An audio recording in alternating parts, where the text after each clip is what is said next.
Nou ja, goeienaand ouens. Ek het vir julle gesê vroeër vandag, ek gaan vanaand met julle gesels oor die geskiedenis van die haatgroepies, die Skalk van 'n Merwe saga, waar Leonie aan boord gekom het, kodewoord Hansie, ons noem hom nou maar so.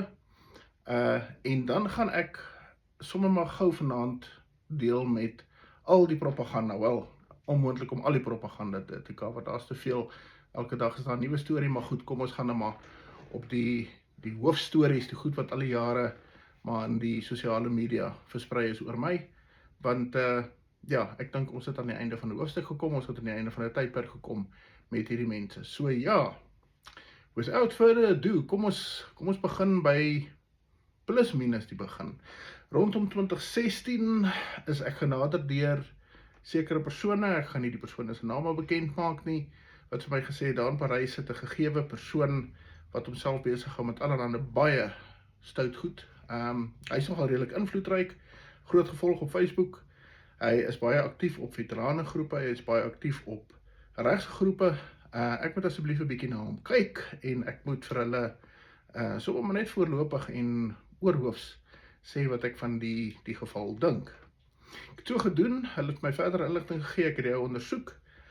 Op daai stadium was hy glad nie bewus daarvan dat hy ondersoek word nie. Hy was glad nie bewus daarvan dat daar wel oë op hom is nie.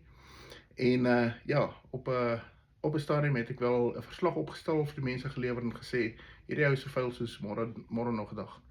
Ek gaan nou nie vandag weer herhaal wat ons bevindings was destyds nie. Dis teen hierdie tyd al bekend, almal weet hierdie goed. Dit het gegaan rondom moontlike seksuele misdrywe wat in die verlede gepleeg was. Dit het gegaan oor sy stolen valor. Nou mense wat nie weet wat dit is nie, dis as 'n wannabe of 'n persoon wat nooit aan 'n militêre operasie deelgeneem het nie, voorgee dat hy dan wel daar was. Daar het ek vir 'n verslag opgestel. Dis later van tyd ook bevestig deur die amptelike Stolen Valor groep in Suid-Afrika, Stolen Valor. Dit gaan oor hulle ondersoek hierdie goed. En ja, hy is 'n geleentheid gegee om op 'n latere stadium dan op hierdie Stolen Valor Facebook groep sy saak te kom stel. Uit daar aangekom het klomp beskuldigings gegee en toe weer afgeklim. Goed, maar dit is nou nie die hooffokus waaroor vanaand gaan nie. So ons sit met kodenaam Hansie wat primêr in 2016 op my radar was. Soos ek sê, hy was op daai stadium nie eers bewus, ons ondersoek hom vir allerhande snaakse goed nie. In 2018, laat 2018, is ek deur gegewe Hansie gekontak, op daai stadium met 'n ander persoon, vroue persoon, toe by hom gaan kla. Dit was 'n voormalige meisie van my, dat ek dan nou volgens haar sou pla en haar sou tuister, wat nogal ironies genoeg presies die teenoorgestelde was. Ek het vir hoe lank gesukkel om hierdie vrou uit my lewe te kry, waarskynlik tot vandag toe, as ek sien wat haar rol is in sekere goed wat letterlik tot vandag toe na my aandag gebring is. Maar die lang storie kort, sy toe vir Hansie gaan vertel, want natuurlik het sy dit geweet, ons ondersoek en ons kyk na waarmee hy besig is, en dit het 'n massiewe terugslag van Hansie daar gestel. Nou goed, kom ons begin met julle agtergrond. Hansie is 'n persoon wat aan my mening werklik sielkundig totaal afwykend is, totaal narcisties, hy is waarskynlik psigopaties ook. Hy het self in die ou dae gespog dat hy allerhande afwykings het as gevolg van sy sogenaamde oorlogsjare. Hy was nooit in die oorlog gewees nie. Ons sit met 'n persoon wat ongelooflik kan lieg, 'n persoon wat enige situasie kan draai tot sy guns, 'n persoon wat enigiets wat iemand anders sê kan draai tot sy guns. Ek moet hom die eer gee wat hom toekom. Ek het in my lewe nog nie 'n meester gesien van leuns soos wat ek met hierdie persoon te maak gehad het nie. Goed, Hansie het toe van daar af my sy groot teiken gemaak. Hy het eers probeer om my politieke loopbaan, soos wat hy dit beskryf het, te vernietig. Ek het nooit politieke aspirasies gehad nie, almal wat my ken weet dit. Ek was betrokke by georganiseerde besigheid. Ek het in die volkspolitiek het ek 'n aktiewe rol gespeel, maar ek is op rekord meer as een keer dat ek gesê het, ek het geen ambisies om parlement toe te gaan nie. So, die politieke loopbaan waarna hy verwys, ek dink bestaan ook maar net in sy kop. Dis die goedjies wat hy vir homself huis gemaak het. Goed, ek gaan nie te lank daarop draai nie, dis ancient history wat daar gebeur het. Hy het aanvanklik met die storie gekom, en hier kom sy opleiding deur. Ons gaan nou kom na waar hy opgelei was. Die maklikste manier om 'n man te vernietig is om sogenaamde seksuele wandade teen hom te beweer, en Hansie het uit sy pad gegaan om dit te doen. Sy stories was dat ek pornografiese materiaal van myself dan nou blykbaar vir vroue op die internet, ek is nou nog nie, na al die jare seker op WhatsApp of op Facebook of watter medium nie, dan sou gestuur het en dat ek vrouens seksueel sou getuister het. Goed, dit was 'n aanvanklike storie, dis die ding, of die storie waarmee hy vir baie jare gehardloop het. Ek het dit gecounter, ek het by meer as een geleentheid, ek onthou van spesifiek 2 gevalle waar ek uitdruklik op al my sosiale media dan die uitdaging gerig het, dat as enige vrou dan op enige manier voel dat ek haar ooit getuister het of enige iets untoward gedoen het, daardie vrou anoniem kan vorentoe kom, na die polisie toe kan gaan, klagte teen my gaan lê, en ek sal gaan antwoord op so 'n klagte in die hof, wel wetende dat so iets nooit sal gebeur nie, want dit was in die eerste plek alleen vir Hansie gewees. Daar het heeltemal te verwagte dat niemand vorentoe gekom nie, ek het dit as afgehandel gesien, ek het ook vir hom gesê, dit help nie jy hardloop met die ou storieetjie rond nie, ons het mos nou dit oor en oor bewys, as 'n absolute leuen wat van jou kant af kom. Intussen tyd het hy kontak gemaak met my ex-vrou, my ex-vrou, ek het haar gedagvaard 2014, ek het haar gedagvaard 2014, nie andersom nie. Ek gaan regtig ook nou nie al die sodde details daarvan weer op rekord stel nie, almal wat die storie volg van daardie tyd al weet presies wat daar aangegaan het. Maar die lang rekord is, hy het met haar in kontak gekom en natuurlik het sy toe nou ook 'n klomp dirt begin gooi. Dit is wat sy op hierdie stadium nog steeds doen, dis 10 jaar, letterlik 10 jaar later, en dit het nog nooit opgehou nie, en natuurlik het hy op die bandwagon met dit geklim, hy het daaronder sy vlerk geneem, en hy het ook van die absolute wollaar stories waarmee sy rondgehardloop het hy inderdaad begin versprei. Weereens op elkeen van hulle kon ons hulle effektief counter, want die feite was altyd aan my kant gewees, so daar was hulle ook hoogs onsuksesvol gewees.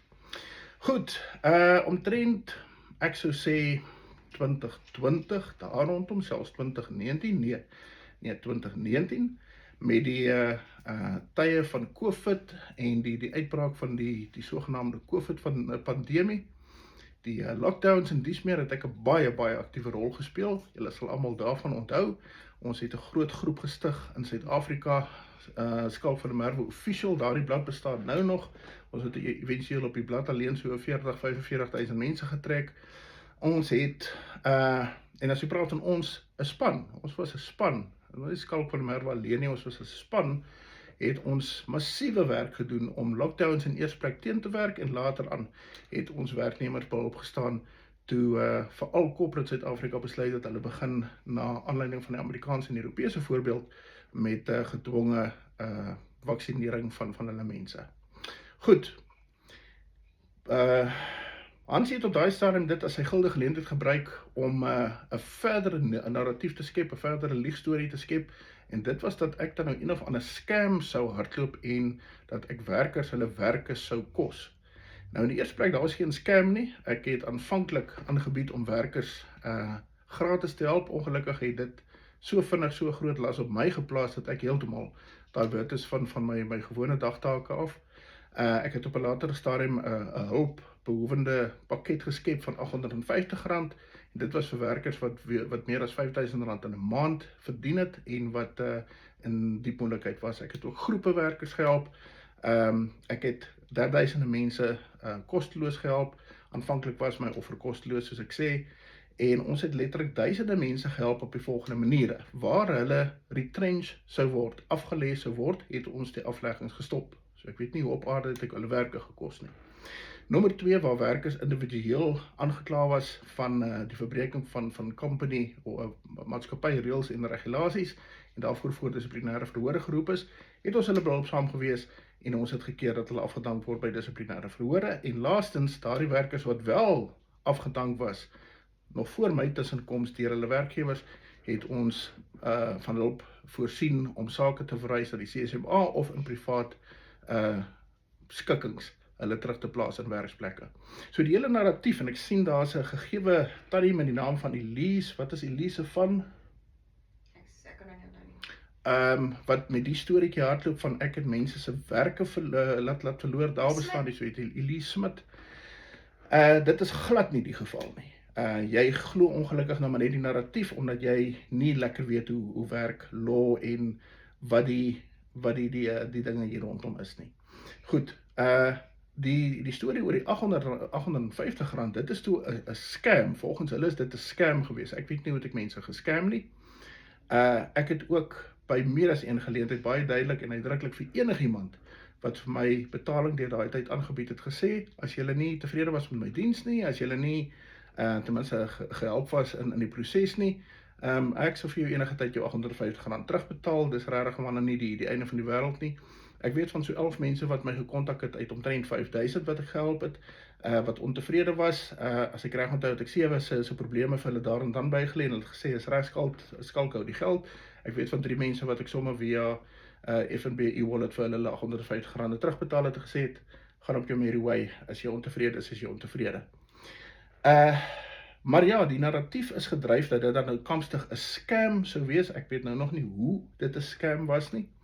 Daar word gesê, ja, ek het vir mense gehelp om CSMA dokumente in te vul wat hulle gratis kon invul. Nee, dit was glad nie wat gebeur het nie. Dit was glad nie wat gebeur het nie. Inteendeel, die CSMA was baie behulpsaam gewees rondom hierdie aspek. Ons het mense net eenvoudig en gros na hulle te verwys, en waar daar dan wel substantieve sake was, het hulle die mense daar by die CSMA gehelp om dokumente in te vul. So ons het beslis nie R850 gevra om CSMA dokumente in te vul. Dit is glad nie waar, dit gaan dit nie. So waar die storie vandaan kom, sal ek ook nie weet nie. Goed. Uit die storie egter het Hansie en 'n gegewe, as ek reg onthou, Swanepoel, wat is daardie? Johan Swanepoel toe 'n storie konkokt dat ek besig is om geld te was. Ek weet nie watter geld, dis laundering, money laundering. Ek weet nou nog nie hoe ek dan nou geld sou was en watter geld ek sou was nie. Ons het van hierdie goed bewus geraak uit stemboodskappe wat op 'n latere stadium tot ons beskikking gekom het. Ons weet hierdie goed het gebeur, ons weet hierdie goed as feite. Hulle het 'n klagte by handelstak van die SAPS gaan lê. Hulle het gaan sê ek is besig met 'n bedrogskema en ek is besig om geld te was. Ek is besig om geld te was in Leonie se rekenings in. Hoewel hulle aan die ander kant weer sê sy is 'n totale armblanke, sy besit niks nie, sy het nie rekenings enigiets nie. So ek verstaan nog nie. Hoe weet hulle wat jy my rekening betaal? Exactly. So die lank en die kort is net, die storie is toe gekonkokt. Dit is na die handelstak van die SAP verwys. SAP het inderdaad dit ondersoek. Daar was dossiere oopgemaak. Daar is inderdaad selfs lasbriewe verkry om in my rekenings in te gaan. Al hierdie goeders, unbeknownst to myself, was Hansie mee besig gewees. En ja, ons weet vir 'n feit ook dat ons rekenings op 'n stadium gevries was. Ek gaan nie nou te veel daaroor sê nie, want dit is kort daarna selfs sonder hofbevel ontvries, maar ons rekenings was inderdaad ontvries. Ekskuus tog bevries. Dan moet ek ook vir julle sê dat ons met voice notes sit waar hulle en dit is omtrent so rondom November, Desember 2021 toe tussen mekaar erken het dat hulle heeltemal gefaal het in hulle doelwit om my so swart te smeer dat die publiek nie verder my so belangstel nie, en dat hulle gefaal het in hulle doelwit om dan ook kriminele klagtes op hierdie manier teen my aanhangig te kry.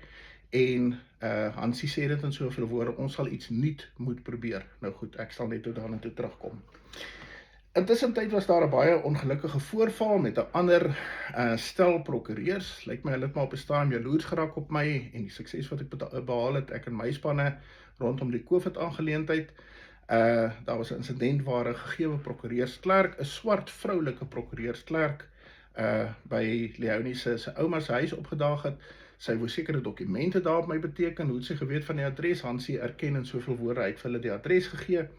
Daar was 'n onderonsie tussen my en die jong dame, en die uiteinde was dat ek gaan klagtes lê teen haar vir betreding, en terwyl ek besig is om die klagtes oop te maak teen haar, het sy daar by die polisiestasie aangekom saam met 'n kollega van haar, 'n gegewe Abigail van Wyk, en beweer hoe ek haar dan nou gruwelooslik sou aanrand, haar kar sou beskadig, en dan nou, aanvanklik was dit 'n horlosie, later het hulle vergeet van die horlosie, en haar selfoon dan nou sou beskadig het. En so het hulle op daardie stadium vals klagtes teen my geopen. Ek was gearresteer, ek was vir 'n paar ure aangehou by Hercules polisiestasie. My prokureurs, Melissa Halle het my kom uithaal daar, en die saak was op die rol. En toe het Hansie hulle natuurlik 'n field day gehad, waar ek dan nou hierdie gender-based violence perpetrator was, ek was hierdie rasis, ek het hierdie vroulike, arme, klein, petiet, vroulike prokureurslertjie aangerand sommer in die straat. Die storie was dat ek haar so erg aangerand het daar, dat 'n motoris wat daar verbygery het, ons fisies uitmekaar moes haal. Ek het blykbaar bo op haar gelê en haar geslaan. Hulle moes my eerlik aftrek van die vrou af. En die stories is die wye wêreld in versprei deur Abigail van Wyk en Hannes Lottering dis later ook omvat in 'n verslag van Carte Blanche. Goed, kom ons deel met hierdie en ons deel daarmee klaar. Net soos die valsklagtes rondom bedrog wat voorheen teen my geopper was, julle weet nou wat ek nou vir julle vertel het, en van money laundering wat nooit eers behoorlik ondersoek was, wel dit was seker behoorlik ondersoek, nooit eers op die hofrolle gaan eindig het nie. Ongelukkig het hierdie saak op die hofrolle geëindig. Die saak het vir meer as 2 jaar in die hof gedien en eventueel het ek die saak gewen by die kriminele hof. Ek is onskuldig bevind in terme van artikel 174. Hulle probeer om dit te downplay en te sê dis 'n tegniese punt. Artikel 174 is nie 'n tegniese punt nie. Artikel 174 van die strafproseswet sê dat die saak, die getuienis van die staat so swak was, dat teen die einde van die staatssaak ek 'n aansoek gedoen het in terme van die strafproseswet, dat die saak tot 'n einde moet kom en die hof het gelyk gegee, daar is nie 'n saak voor die hof nie, ek hoef nie eers te antwoord daarop nie. Dis nie 'n tegniese punt nie. Artikel 174 is 'n slam dunk. OK? Lang storie kort, die storie van die prokureurslekker toe tot einde gekom, en ja, ons is vandag waar ons besig is met die siviele eise wat daaruit voortgespruit het teen die staat en teen die prokureursklerk en haar maatjies wat daarmee betrokke was. So ja, dis die nasleep daarvan. Die volgende was 'n vreeslike geraas rondom my kinders en oor onderhoud en ek weet nie wat alles nie. Daar is gesê dat ek dan nou blykbaar nie my kinders kan sien nie, want daar is 'n hofbevel teen my, dis absolute blaatante leuen. Ek het volle ouerlike regte en verpligtinge teenoor my kinders. Daar was inderdaad 'n vreeslike gewroeg rondom onderhoud. Die onderhoudsaak het klaar gemaak in 2022 waar ek onskuldig bevind is in die hof. Hulle het inderdaad gegaan en kriminele klagtes teen my gelê. Ek is onskuldig bevind in die Pretoria Landdroshof op daardie klagtes. Weereens onskuldig bevind daarop. Vrygeskeld. So ja, dit het toe daar ook 'n einde teëgekom. Hoewel die hof my onskuldig bevind het, word daar tot vandag toe nog, letterlik op 'n daaglikse basis, te kere gegaan oor die onderhoudsaspek. Mense, julle weet nie wat in die onderhoudsaak aangaan nie. Julle weet nie wat in die toesigsaak aangaan nie. Dis sub judice, dis nog steeds sub judice. Dit is ook in camera. Enigiets te maak met kinders en onderhoud is in camera. Daarom kan ek nie daaroor praat nie. Gaan ek nie daaroor praat nie en gaan ek nie my kinders kompromeer om in die sosiale media daar kommentaar te lewer nie. Maar dis die stand van sake. Goed. Wat was die volgende storie? Kom ons dink. Nee, ek weet nie waar so baie. Ek pos net eers 'n bietjie.